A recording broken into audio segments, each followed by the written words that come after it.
Hommage au peuple du Sahel, héritier des grands empires, porteur d'un temps nouveau qui annonce liberté et progrès. C'est avec un immense plaisir que je vous souhaite la bienvenue chez vous, en commune 2 du district de Bamako, pour débattre des enjeux économiques, politiques, sociaux, culturels, sanitaires et géostratégiques des connaissances.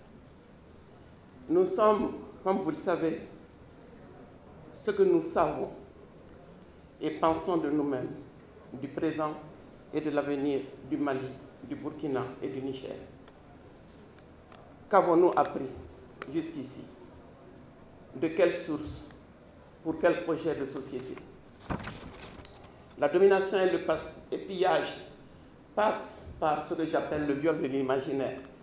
Et cela se soigne au niveau le plus élevé de nos institutions de recherche et d'enseignement. La connaissance, les sources et l'usage que nous faisons de nos savoirs, dont les savoirs endogènes, seront déterminants dans la réussite de cette belle aventure que nous commençons ensemble au niveau de l'Alliance des États du Sahel. Et bienvenue chez vous. Mesdames et messieurs, permettez-moi tout d'abord de souhaiter la cordiale bienvenue à l'ensemble des délégations venues du Niger et du Burkina et à tous les participants à cette première édition de la conférence des institutions d'enseignement supérieur et de recherche de l'Alliance des États du Sahel. Mesdames et messieurs, un philosophe du XVIIIe siècle observait déjà que les meilleures nations au monde sont celles qui ont les meilleures écoles. Si elles ne le sont pas aujourd'hui, elles le seront demain. Les États de l'Alliance du Sahel ont très vite compris cette réalité, qui sont confrontés aujourd'hui à des défis multiples.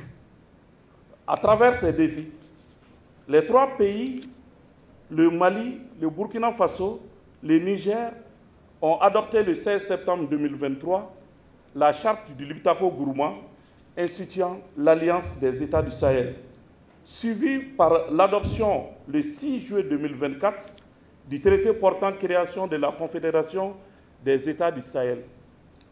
Si cette création correspond avant tout à une problématique de défense collective stratégique, en vue de faire face aux problèmes sécuritaires auxquels ces trois pays sont confrontés, l'Alliance des États du Sahel est aussi un espace de développement économique et social intégré. En particulier, la forte jeunesse de sa population constitue un véritable atout de transformation socio-économique et de prospérité si des politiques bien élaborées, innovantes et adéquates de formation des compétences et de recherche dans les divers secteurs stratégiques de développement sont mises en place. C'est avec un immense plaisir et une profonde gratitude que je vous souhaite la cordiale bienvenue chez vous au Mali, votre belle nation riche de par son histoire, sa culture et son hospitalité légendaire.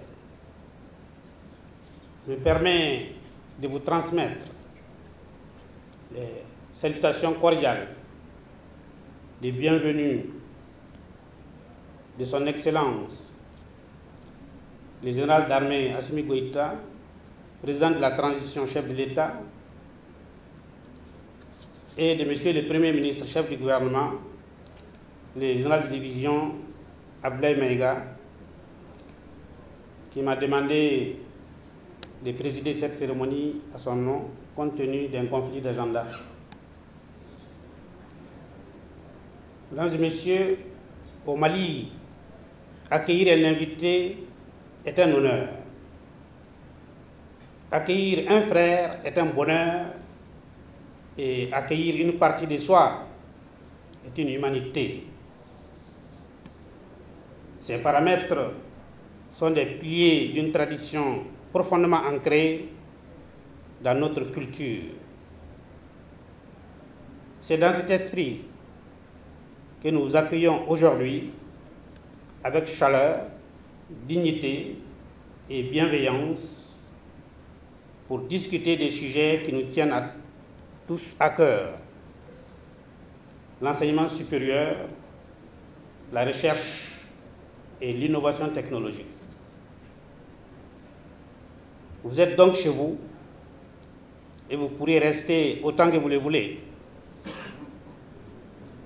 Quand vous déciderez de partir, même après la rencontre, revenez nous voir rapidement.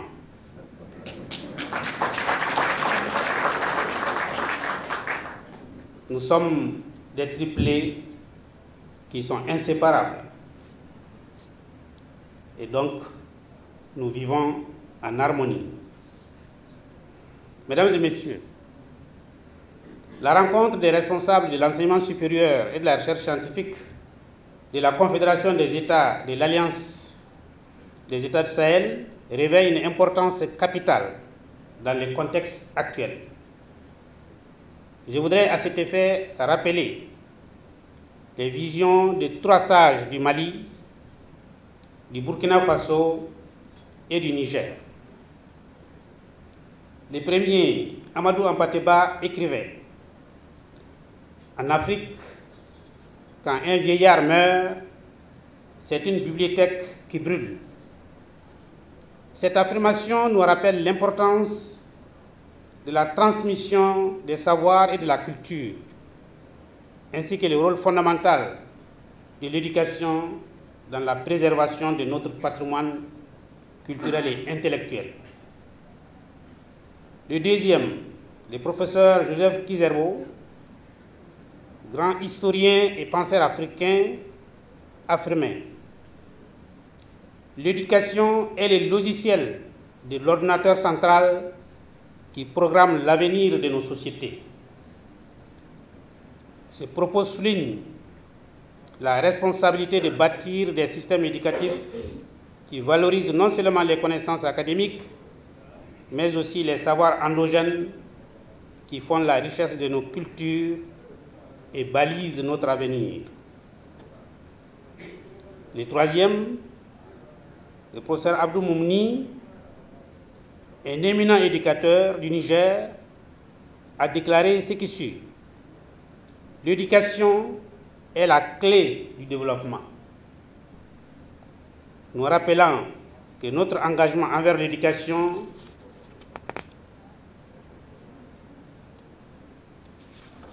et la recherche est non seulement une responsabilité, mais aussi une opportunité de transformer nos sociétés. Ces affirmations confirment les défis auxquels nos pays respectifs font face en matière d'éducation, auxquels s'ajoutent ceux liés à la sécurité, au développement économique qui nécessitent une réponse collective et concertée. Mesdames et messieurs, les pôles d'excellence que nous avons retenus pour cette rencontre, les sciences humaines et sociales, les sciences et techniques, les savoirs endogènes, la recherche, l'innovation et la recherche, ainsi que l'état des lieux de l'enseignement supérieur, sont des domaines stratégiques qui méritent notre attention et notre engagement. Ces différents objectifs nous permettront sans nul doute d'analyser les défis auxquels nous faisons face et de proposer des solutions adaptées à notre contexte,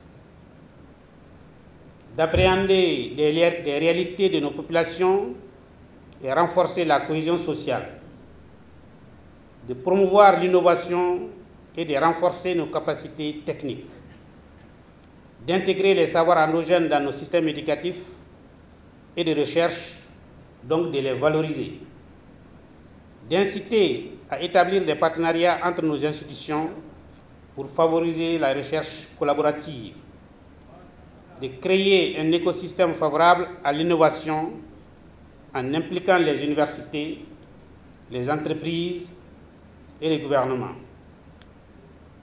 Identifier les forces et les faiblesses de nos institutions, d'évaluer les impacts sur le développement de nos pays et de proposer des réformes nécessaires pour améliorer leur qualité. Ce sont là des défis très importants qui me poussent à remercier et à présenter mes vives et sincères félicitations au chef d'État, le général d'armée Assimi Goïta du Mali, le capitaine Ibrahim Traoré du Burkina Faso, le général d'armée Abdourahmane Tchani du Niger, pour leur engagement indéfectible envers l'Alliance des États du Sahel, leur vision et leur détermination à promouvoir l'éducation et la recherche sont des sources d'inspiration pour nous tous. Nous remercions nos chefs d'État pour leur leadership, qui a été déterminant pour mobiliser les ressources nécessaires à cette noble cause, l'organisation de cette rencontre qui repose sur l'éducation de nos jeunes et sur le développement de la recherche.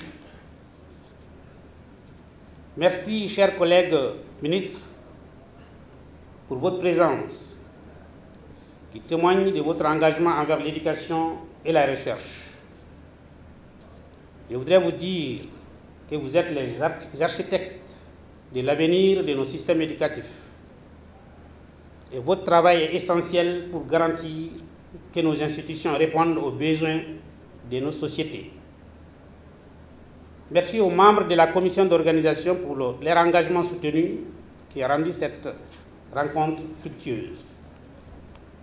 Merci aux experts qui, par leurs réflexions stratégiques, ont favorisé la mise à disposition des documents fiables pour des discussions soutenues, tremplin pour des changements de paradigme afin d'aboutir à un enseignement supérieur de qualité en harmonie avec nos ambitions. L'enseignement supérieur et la recherche, faut-il les rappeler encore, sont des maillons fondamentaux pour le développement socio-économique de nos nations. Ils sont des opportunités pour former les leaders, les chercheurs et des innovateurs qui pourront répondre aux besoins de nos sociétés.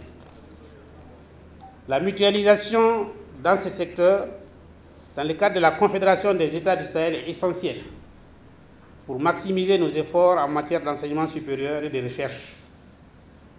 En collaborant, nous pouvons partager les ressources humaines, matérielles et financières, renforcer les capacités de nos institutions d'enseignement supérieur par la formation des enseignants, le développement de programmes d'études adaptés et l'amélioration des infrastructures.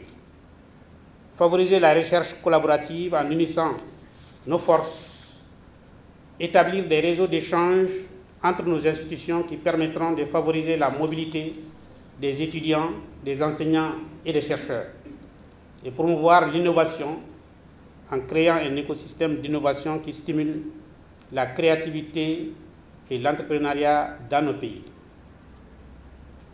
C'est sur cette note d'espoir, de mutualisation et d'innovation à profiter pleinement de cette rencontre pour échanger des idées, partager des expériences et construire un partenariat durable au service de l'enseignement supérieur et de la recherche scientifique dans l'Alliance des États du Sahel, que je déclare au nom du Premier ministre chef du gouvernement, ouverte la conférence des responsables des institutions d'enseignement supérieur et de recherche de la Confédération de l'AES. Je vous remercie de votre attention et vous souhaite à tous une rencontre fructueuse et enrichissante.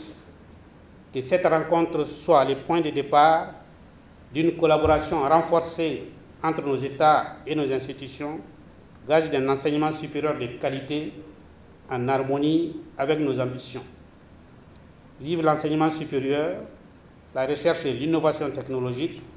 Vive la Confédération des États du Sahel. Je vous remercie de votre aimable attention.